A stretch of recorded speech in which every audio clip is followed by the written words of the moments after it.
Hello and welcome once again to Real Vision and the Defiant's weekly clash of the titans as we pitch the might of macro with the deviousness of DeFi degeneracy. In the red corner, weighing in with wit, wisdom, and wherewithal, it's the Clark Kent of finance, Ash Bennington. His opponent in the blue corner, scouring the universe in hopes of any kind of story that isn't about the Bored Apes. Well, it's me, Ash.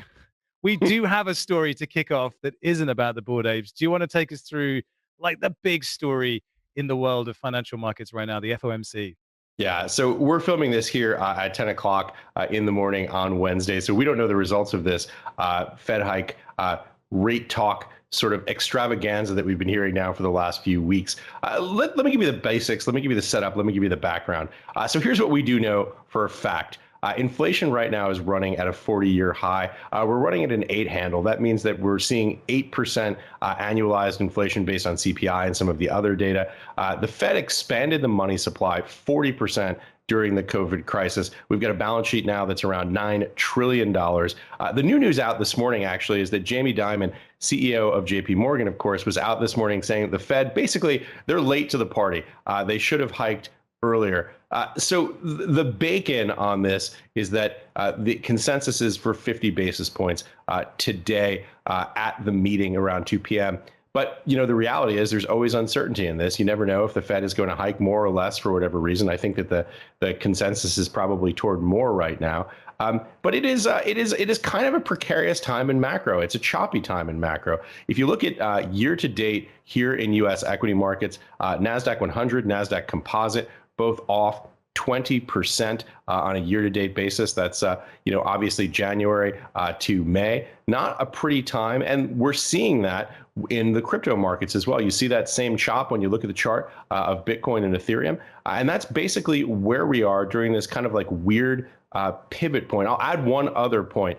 A legendary investor, Paul Tudor Jones, out, I think, yesterday with some really grim comments about these markets, basically saying, hey, you don't want to own bonds. You don't want to own stock. It's an ugly, ugly time. Now, here's an interesting sort of thought or thought experiment, maybe.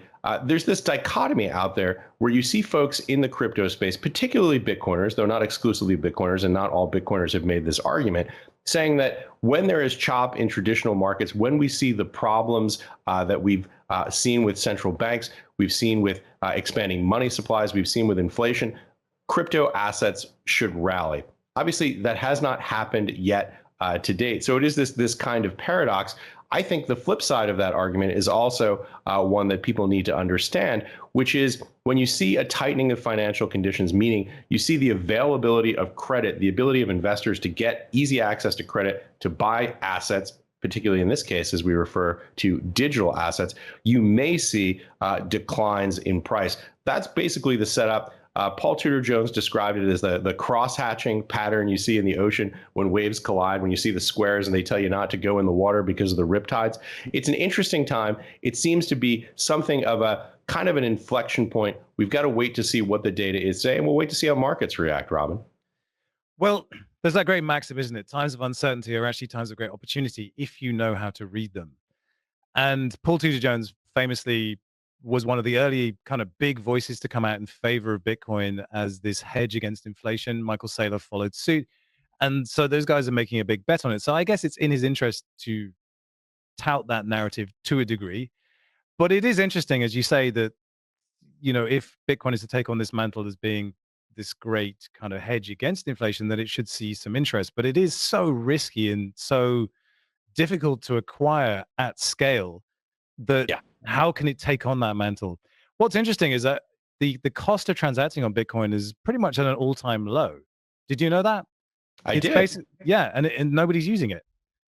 So they're just hodling it, which is the wonderful, wonderful paradox about Bitcoin, that as an actor in financial activity, it sucks. You don't want to use it. You just want it to sit there and do nothing. Right. But, you know, I was going to say, economists would think about this and say that you basically have the medium of exchange function and the store of value function of a currency acting sort of in opposition to each other.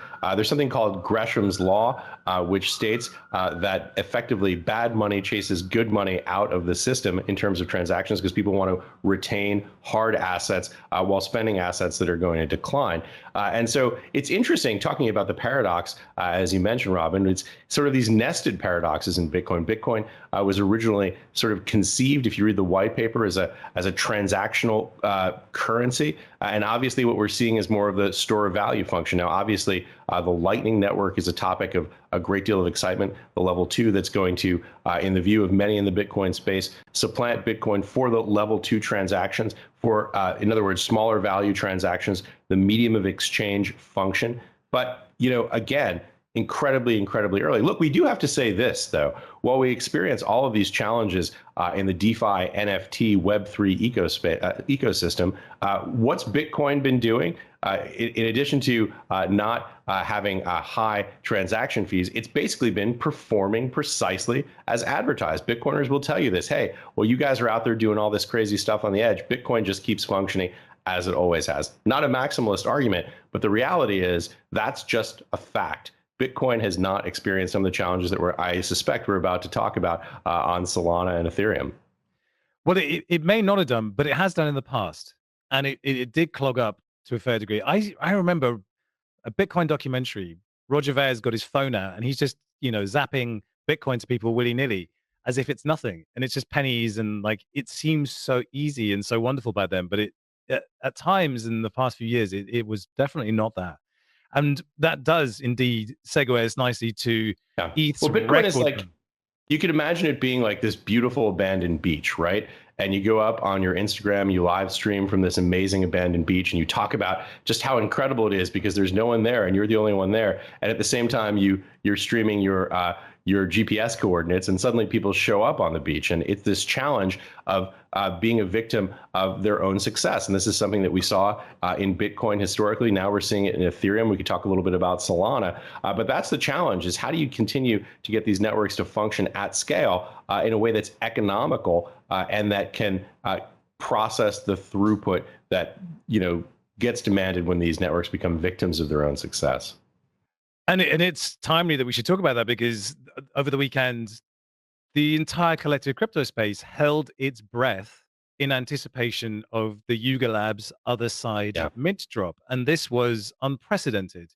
The statistics on this are, well, they're pretty mind-blowing. I'm calling up the Watch the Burn website at the moment, which is fascinating. You can see a spike here for just how much ETH was actually consumed during this mint. So there were 100,000 of these NFTs on offer, and like 75,000 of them could be, 65,000 of them could be picked up during the mint. But the amount of ETH burned on that single day, 71,000 ETH. And I think for the mint itself, they were responsible for around $150 million worth of ETH just being thrown in the toilet, which is nuts. So the net issuance on that day was around minus 58,000 ETH. So normally the net issuance is mildly positive, so there's more ETH being issued than burned. Occasionally it dips below, but it's generally mostly positive. This was just the most massively negative day there's ever been. And even so, the rewards remain consistent at 13,400 ETH per day for the miners. So the miners didn't see any of it either. So this was just a huge, huge kind of anomaly blip. I mean, what was also interesting, the entire network just shut down. I actually minted and I had to pay 3 ETH in gas to get my mint through. That's around, you know, it was around just under kind of $9,000. Think about that. Just to get my transaction through, $9,000. I mean, what is that? What am I doing, Ash? I mean, that's the most beautiful beach in the world getting clogged with people. It is. And it's not, and the big story here is that the Yugo Labs changed the nature of the mint. They were going to do a Dutch auction, and then they changed it to a flat rate of 305 APE. And they said this because they said Dutch auctions were bullshit, and they wanted to mitigate gas wars. They even put a beautiful little Mirror article out saying, in 3 different paragraphs, we want to mitigate gas wars. We want to soften the blow of gas wars. What resulted was the biggest gas war there has ever been. And I mean, they must have known. This is A16Z have invested in these guys. You model this stuff out, you game it out, and it then led to them admitting in an email chain that perhaps ApeCoin shouldn't really belong on Ethereum, that maybe ApeCoin needs its own chain. Do you think that's just kind of theatrics, or did they really mess it up? I mean, what's your take on that? Well, I don't know if it's theatrics. I mean, it's not sort of a far-fetched thesis that Bored Ape Yacht Club like Yugo Labs would want to have apes on their own chain. You would think that that would give them a greater degree of granularity, a greater degree of control. Whether or not we get there and what the tokenomics look like and what the structure of this looks like is, I think, very much an open question. But the one statistic I did not hear you mention was how much Yugo Labs made on this mint. The number I saw was $320 million, over a quarter of a billion, indeed nearly a third of $1 billion. This is some real money. So, you know, despite the challenges in the system, Yugo Labs did very well. Well, there's a caveat to that because it was raised in ape, and as we know, you know, you buy the rumor, sell the news, and people did sell instantly. The ape token dropped significantly, so it might have been 320 at the moment of sale, but it did drop a fair bit since then. I mean, I think the prognosis for ApeCoin itself is pretty good, I would say, but I think what's interesting here is that they, in public, they said, yeah, you know, maybe Ethereum isn't the right chain for a game. They've been promoting this game as being able to bring in a huge number of players. They partnered up with Improbable.io, which is it's a networking specialist for creating massively multiplayer online gaming systems for allowing people to be social at the same time, tens of thousands of people all together. You know, the scope for this is massive. And if you want people to interact with each other, to be trading NFTs actively and vibrantly to create that secondary market, Ethereum is not the chain for that, not that scale. So why are they sort of saying that publicly? It's just seemed odd because it would have been probably the first question you ask. Axie Infinity, probably the biggest success story of last year in play to earn, thousands and thousands of transactions, still one of the largest NFT players in the space. They built their own chain, Ronin. It got hacked, yes, but they had to build their own side chain in order to allow people to transact in a kind of more economically fair way. It was a bit strange, the whole thing. This is sort of an interesting space right now. You mentioned this idea of the decline in the value of ape offsetting the losses that Bored Apes, that Yugo would have made on this. But what was their cost of goods sold, Robin? How much did this land cost them to produce? Well, that's a very good question. I'm glad you brought it up because the scale of this is far greater than pretty much anything we've seen. Metaverses tend to have quite a large number of pieces of land, but they're not designed yet. Whereas there was an enormous amount of artwork that needed to be made for this. And of course, some of it repeats across different pieces of artwork. But when you scale up from 10,000 to 100,000, that's an order of magnitude more traits, more pieces of art that need to be created. And it's not like the kind of expansion packs they had over time. This is built from the ground up, and it's built using the same art style as the mutants. There's quite a lot of work gone into this. So I don't think they just kind of put it together for zero cost. There's quite a lot of things that are going on here, and still plenty of stuff that needs to be revealed in terms of the gameplay, in terms of what we can actually do. I mean, there's so many talking points to this, but really what the main thing is people didn't know what they were buying. They had very little information. They knew they were called Other Deeds, and there was a leaked pitch deck which gave people some of the idea about what they were buying, but really they didn't actually know. And effectively what you have done by buying another deed is basically a pass to be a beta tester for a game that will be free to play for anybody coming in, but you can be a beta tester by owning one of these other deeds. It's mad. So there's so much to talk about here. I didn't mean to suggest that their cost of goods was zero, but look, the reality is any type of software, the margins are enormous when you can sell it at scale, right? That's why SaaS companies have made hundreds of billions of dollars gains in market cap. That's why you see the valuations that we see on Google and Facebook and Amazon. The reality is it's incredibly cheap to produce this. I'm also not entirely clear about the other side land offering versus the game. How that gets allocated in terms of where the costs are matched to what raise and how that works. But look, the reality is that this is a very profitable business that Yugo Labs is in. Well, here's the kicker, right? 5% royalty on secondary sales, 5%, and they've done 63,726,000 in secondary sales already. Yeah. I mean, this thing is going to be beyond profitable. And you've got 100,000 assets, all of which have little pieces of them, which can then also be traded. I mean, just, oh my gosh. I want to point this out because we mentioned this in passing, but your point is spot on, and it's a really critical thing for people to understand. The ability to actually make money, a 5% royalty on a secondary market in perpetuity, is extraordinary. And it's not something that we've generally seen before in the history of commerce. The ability to basically get a 5% royalty at essentially zero cost in terms of the transaction fees, that puts creators in a very powerful position across the board, not just Yugo Labs, but for the entire ecosystem.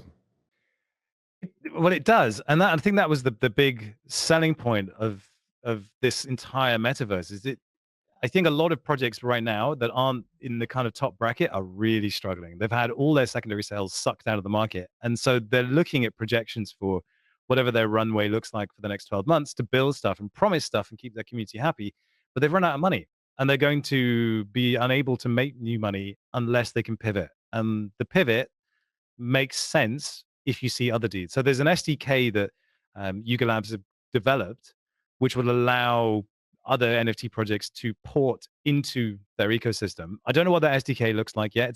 It's a really vital piece of the puzzle here, because if you have Robin, can you explain what that means for some of our folks who don't follow the space as closely as you do?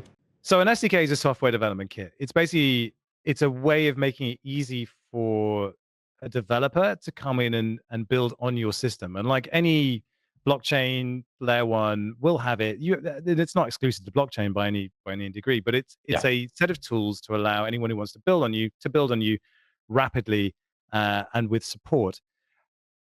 What basically Bored Apes are a bunch of 2D flat images, and if you want them to be able to run around a universe, they have to be translated into a format which will work in that space. Most PFP projects suffer from that same problem. They weren't built with 3D components already in. Right. So they've created a system that will allow them to translate the mutants and the apes onto the other verse or the other side, and they're open sourcing that, allowing other projects to come and use it. Now there will be a development overhead to that, but it also means that if you're a new project and you see that you're going to build a mini game on the other side, you can do it from the get-go using this SDK. I don't know what that SDK looks like at the moment, but that's definitely that's a big cherry on the cake, because everyone else is having to do it by themselves. But if they open source it and allow any project to come in, that means they benefit not only from their own primary and secondary sales, but they benefit from everybody else's as well. It's genius. Yeah, it's genius. I mean, Yugo Labs has been a leader in all of these kinds of technological innovations. Again, I mean, I feel like I've broken record whenever I say this, but it is incredibly, incredibly early in this space. When we talk about things like SDKs, software development kits, we talk about APIs, application programming interfaces. These are things that have existed in the traditional sort of development space for decades and decades. This stuff is being built up layer by layer right now. Yugo Labs, one of the innovators on the forefront of doing this, but it takes time to create these things in ways that are stable, and especially in ways that are secure. Obviously, there's an incentive structure in the decentralized world to attempt to exploit these systems, because it can be enormously lucrative for the people who do it. And so, it's like we're building a bridge and we're walking across it at the same time to get to the other side.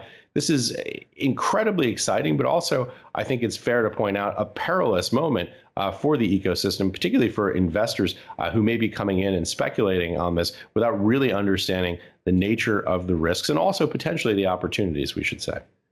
Well, what was particularly interesting, that people coming into this mint were unaware of what a gas war would actually imply. So a lot of people had kind of scrambled together 305 ape in the hopes that that would be significant enough to allow them to participate in the mint, which it was, but they couldn't push a transaction through. So they would find themselves suddenly needing to get an extra 2 ETH on top, which is not chump change. And suddenly they're excluded from this mint. For those of us that could afford it, great, we're the privileged few. But a lot of people had honestly put together just enough. And at no point had Yuga said, listen, there's a potential, this is going to be the biggest mint in history, and you probably should be aware that this is what's going to happen. You could have modeled it out, but they didn't. And that left a lot of people feeling very, very pissed off, and a lot of failed transactions. They have actually refunded the ETH for that. But that's exactly one of those risks that if you knew, you knew. And if you'd done ICOs in 2017, you would have been very familiar with this. The setup was exactly the same. You could just see it. Limited number of KYCs, limited availability, massive hype, push the gas. It was an obvious thing. ApeCoin has since tumbled, but today it suddenly shut up again. It did a classic pump and dump, all because of one man, Elon Musk, who changed his profile picture on Twitter to a composite of a bunch of apes that he'd actually stolen from, I believe, the NFT head at Sotheby's. And this is classic Elon, right? This is just trolling everyone senseless. What did you make of this one? I'm not really sure. Is Elon sort of aware that in the community, he wasn't actually grabbing an individual ape, he was taking this sort of composite? Did he know that he needed to credit the Sotheby's author, the Sotheby's content creator for it? Was he just sort of grabbing it off a Google image search and maybe didn't know? Open questions. But I wanted to get back to the gas fees question for a minute here, because these are substantial, and I wanted to run through some of these numbers. Gas fees, Ethereum gas fees now around $500, I believe, and people paid $10,000 to get executed on this mint, and some folks were paying $5,000 just to get burned. Now, obviously, as you say, Yugo Labs is reimbursing those fees, but these are really extraordinary numbers, particularly when you see it in relation to the price of the underlying asset that they're buying at the mint. A very, very high proportion, and I think it's fair to say the transaction fees that represent a massive proportion of the underlying assets are just simply not sustainable for an ecosystem to exist at scale. And I'm not talking about Bored Apes here specifically. I'm talking about the entire NFT space, the Ethereum ecosystem. If you were buying a house for, say, $250,000 and the transaction fee was 150 grand, that's probably something that doesn't look terribly, economically interesting to most people. And these are issues that ultimately have to get sorted out. We talked a little bit about Solana, 7-hour outage, Solana being touted as one of the L1s as a potential Ethereum, I don't want to say replacement, but an alternative to Ethereum for doing some of these transactions. And yet, we see that ecosystem going out for 7 hours, right? Yeah, absolutely. The cost of transacting on Ethereum isn't that bad. Like, if on a good day I can spend like $1.50. It depends what you're doing, though. I mean, the problem with this is that anyone who was trying to do anything else on Ethereum at the time couldn't. Right. And people were going on to OpenSea and trying to buy these NFTs on the secondary market and having to still spend 2 ETH on top of the price, which was all over the place anyway. But imagine you had a position on a lending protocol that was a risk of liquidation, and you were trying to top it up, and you were suddenly in that kind of scenario. Like, what do you do? There's more to Ethereum than just NFTs, and it obviously can't handle that kind of load. Right, but in some senses, that's an even more damning statement. There's more to Ethereum than NFTs, because it suggests that when you do have these peak moments, I'm looking at a chart here, and I see the May 1 peak around $474 for gas fees on Ethereum, and it's like the old joke about liquidity, Robin, which is there's always a ton of liquidity except for the moment you need it, and so if transaction fees remain relatively stable, except for the moment when there's a significant mint and everyone attempts to dive into it, that's something that's a challenge. I'm not saying that it's an insurmountable challenge. It's just something that obviously is going to need to get sorted out before we're able to do these things at scale. If you think about this ecosystem, for you and for me and for people who follow the space and who are super into this, this is a huge story. But if you ask folks on the street, some of our friends, hey, what did you think about the land mint? They'll look at you like you have three heads, right? And so what that means is it's a subset of a subset in terms of the people who are using this now, and yet you still have these massive spikes in terms of gas fees when there's demand. So that's obviously something that's going to need to get sorted out, and it's something that's going to need to get solved. Yes, and yet Elon has changed his Twitter profile picture to an ape. He's literally done their marketing for them. You know, this is one of the most followed people in the world. Yeah, And 90 million Twitter followers or thereabout. Yeah, and like he's just doing all their marketing for them, so they'll know. You're absolutely right. I mean, there are so many layers to this. Solana is an interesting one. We should definitely jump onto that story because Solana went dark for 7 hours, and that for a blockchain is, I mean, it's like being a broadcasting network and they're just being dead air. It's you just don't do it. There is so much financial activity on these major blockchains that it's just the cardinal sin. And this has happened before with Solana. They went dark because a bot started spamming the network, and Solana's architected in a slightly unusual way, and that's designed to make it go fast. It doesn't have a mempool. So most transactions you submit to the blockchain, they go into a mempool, and then miners look at those transactions, say what's the best one for me, and then they get ordered according to which one's the most profitable, and then they get processed over time until they're all cleared out, and then more ones join the mempool. Solana doesn't have that. They have leaders and validators, and it's actually a very, very neat and efficient system designed for massive speed. Solana are not shy about touting themselves as being the Ferrari of blockchains, being able to process tens of thousands up to near a million transactions per second. But that makes them a subject for attack. And as you said earlier, blockchain is a very adversarial environment. And for those who want to dig further, you can look into MEV and sandwich attacks and what goes on when bots spot your transaction early and then front run you and squeeze out more value from you than you're prepared to give them or you're expecting to give them. This is going on all the time. And I remember being at Harmony, which is another high-speed layer one blockchain, when we were under attack and someone took down a shard. They deliberately took it down, and you have to scramble to get it up, and the community hates you and they think something's wrong. And then you're really sort of determined by how you act in a crisis. This was, again, an NFT minting thing. So there's you were talking about SDKs before. This was actually the CLI of a NFT minting tool that a bot started attacking and spamming, and it just completely swamped the network. NFTs again, over and over and over. It's the same story. So Solana just couldn't handle the load, and Solana's supposed to be the one that can handle the load. So victim of success and teething problems, whatever you want to call it. We as you say, we are ridiculously early. That's the truth. Yeah, Robin, so let me talk a little bit more generally to this. The challenge that we see here is that we're seeing this amazing opportunity, this massive shift in the way that venture capital gets done. Historically, we had this Sandhill Road model, this very sort of structured way of thinking about investment in early stage technology, angel rounds, seed rounds, A rounds, B rounds, like this idea of this very sort of structured system. And this distinction here is the liquidity. So liquidity was not immediately available. If you were an investor in Google, if you were an investor in Amazon and Dropbox and Netflix, you didn't really have an active secondary market to get liquidity. In other words, you couldn't take money out once you'd put it in. So the system that we live in right now is one where there's this radical liquidity from the moment that a token gets issued. So the upside here is that there's liquidity, and the downside here is that there's liquidity. So you may purchase something, you think it's something that is something you're passionate about for whatever reason. You think the technology is great, you think the end use is great, you think the application is great, you think the art is great, for example. But the reality is you're effectively seeing this enormous degree of transactions, this enormous degree of trading in something that is extremely, extremely, extremely early.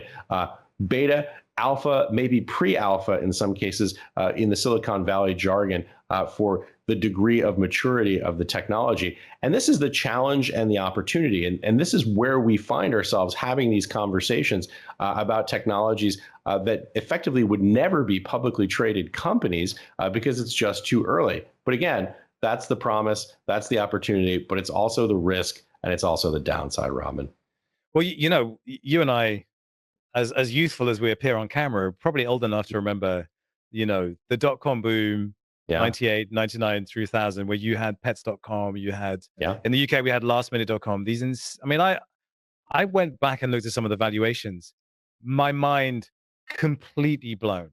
Like it's these multi-billion dollar valuations for these companies. It just felt so familiar to the experience I'm going through now, where we really feel this is life-changing tech. But probably, as you rightly say, like 20 years from now, it'll all be so obvious.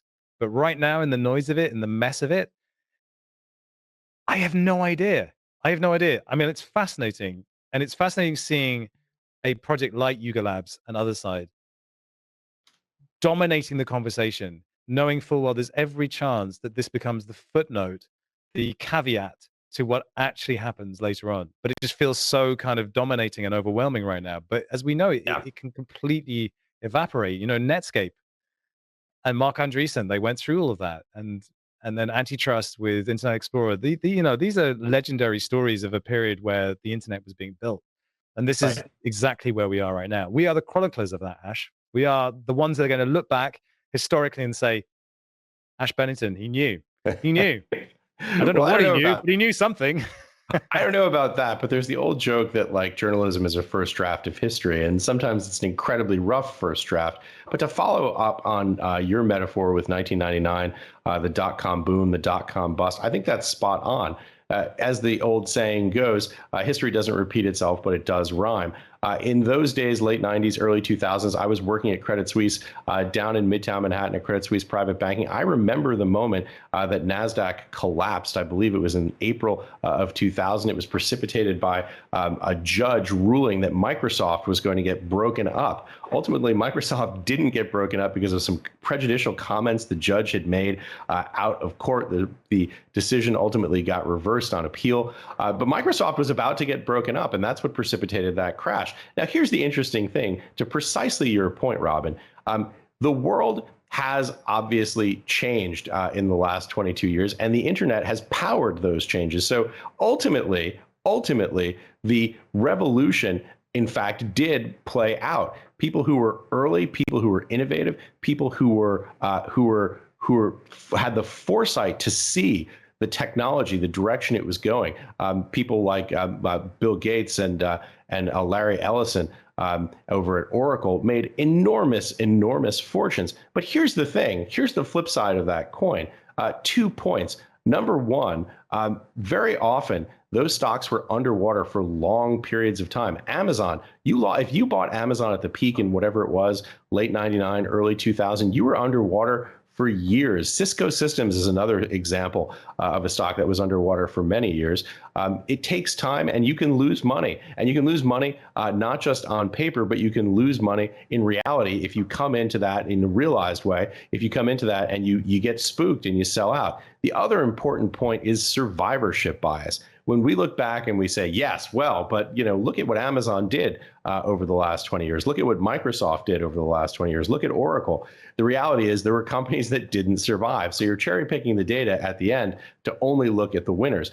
Survivorship bias is always one of the sort of canonical traps that investors can fall into. So where do we land, right? That's the challenge. We know the forces that are driving innovation, that are creating these new technologies that are able to drive enormous efficiency, that is able to create growth, that's able to increase GDP. And on the other, we know that there is survivorship bias. We know that there are bombs out there. We know that there are landmines that haven't yet been overturned. And we know additionally that there's this issue of cherry picking data and survivorship bias. And now add to all that all the additional uncertainty we have in these decentralized ecosystems, these massive hacks that can drain a treasury in a matter of minutes. Misrepresentations that we talked about again with Yugo Labs, where Web2 platforms like Instagram get hacked and misdirect people who lose hundreds of thousands of dollars in a matter of seconds. These are these forces that are colliding. We can see the future. We can see, I think at least, and maybe I'm wrong, maybe we're all wrong, but there really seems to be a huge amount of potential value to unlock in these decentralized ecosystems. And yet, at the same time, we have all the old problems that we just talked about in the dot-com bubble era. And simultaneously, we have entirely new categories of problems. How does this sort itself out? How do these things balance in the end? Who are the winners? Who are the losers? That's what these conversations are all about, trying to figure that out. Yeah, I mean, you're absolutely right. The tendency to kind of say, "Oh, if only I'd seen Bored Apes." Well, the thing is, if you'd seen Bored Apes when they were selling for 0.08 ETH, you probably would have passed because you wouldn't know. And how could you possibly know? The best strategy is the one that the VCs I've spoken to use is they spread. They spread, they hedge, they have a bunch of turkeys, but the ones that hit, they hit so big, the turkeys don't matter. And that is a very privileged position to be in. I was talking to Right. another VC friend of mine that said, the big ones, yeah, they do great. But actually the medium level ones, the ones that haven't gone so big are still doing great for them. Like strong VCs that know what they're doing are making a killing right now and will probably continue to make a killing as this continues to grow because there is, I feel, still a lot of narrative to play out before we really understand what's going on here. I don't know how Yeah. you feel. No, I think that's exactly right, and it's also interesting to me. If you look at the history of Wall Street, of the securities industry, in the modern sense, you could say it runs about 75 years from the Securities Act of 1933 until 2008. Obviously the system is still in place, but it's experiencing obviously some flux as we talk about with all these macroeconomic challenges. So that system lasted for about 75 years. The modern venture capitalist paradigm, the Kleiner Perkins of the world, the people who were really early to this, those shops were founded in the 1970s, but they really didn't, to use another term that's common on Sand Hill Road, they really didn't eat the world until the late 90s, early 2000s. So that system has been in place now, the Sand Hill model that we were talking about with multiple rounds and how venture capital works. That's been in place only now for about 25 years, a relatively new system. And now, when I talk to these young guys and gals in their 20s who are doing work in the VC space in the tokenized world, they refer derisively, dismissively to the Sand Hill Road model. Those are the old guys and gals, right? That's not the future. That's the past. And so it's really interesting to see how these sort of venture capital private equity models are being just absolutely disrupted by the decentralized world, by the tokenomics that we're talking about now. And obviously people who are smart about technology and who understand the risks and opportunities and are able to invest and invest early are going to make a ton of money. But the flip side, precisely as you pointed out, are the risks for those who are early and maybe don't know or don't understand, haven't seen these cycles, haven't had the opportunities to understand what's happened in the past and how that history applies to the present and indeed to the future. And the reality is they can and will lose money. Yes, well, Gary Gensler agrees with you, and he means business. And he has just announced the newly formed crypto assets and cyber unit, and they're increasing the positions there from 30 to 50. They're Yeah. doubling up and focusing basically on enforcing securities law in pretty much all aspects of crypto, lending, NFTs, custody, pretty much anything that he can sink his teeth into, he's going to. I mean, 50 seems like it's still underpowered for the scope here, but I mean, it's pretty clear what they want to do here, is it not? Yeah, absolutely. I mean, this release crossed the wire just yesterday, and it's obviously it's a big story. Growing this enforcement division to 50 dedicated positions. These are people who are going to be working full time to do this.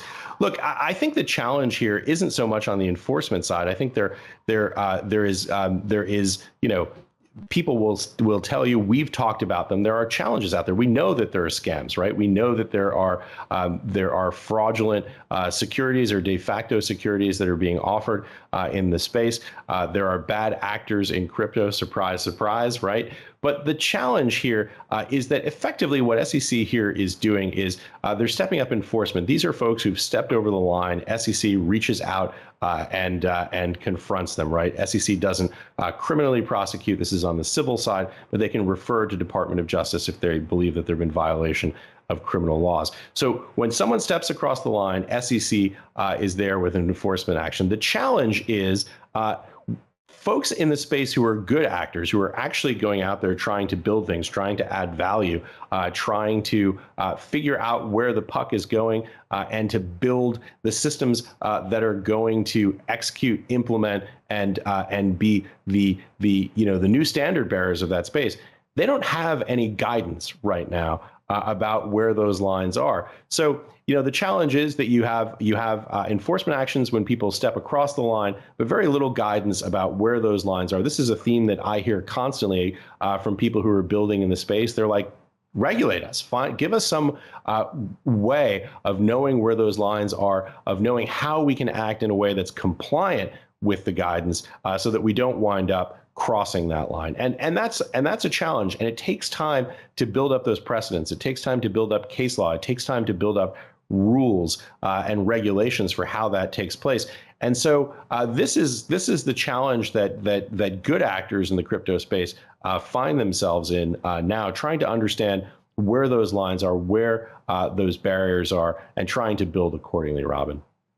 Well, absolutely. Well, here's hoping that we look back in 20 years' time and see that we were indeed the rough draft of history, and we know where our lines are. So thanks, Ash, for joining me on this weekly. This is a great conversation, and I'll see you all next week for more of the same.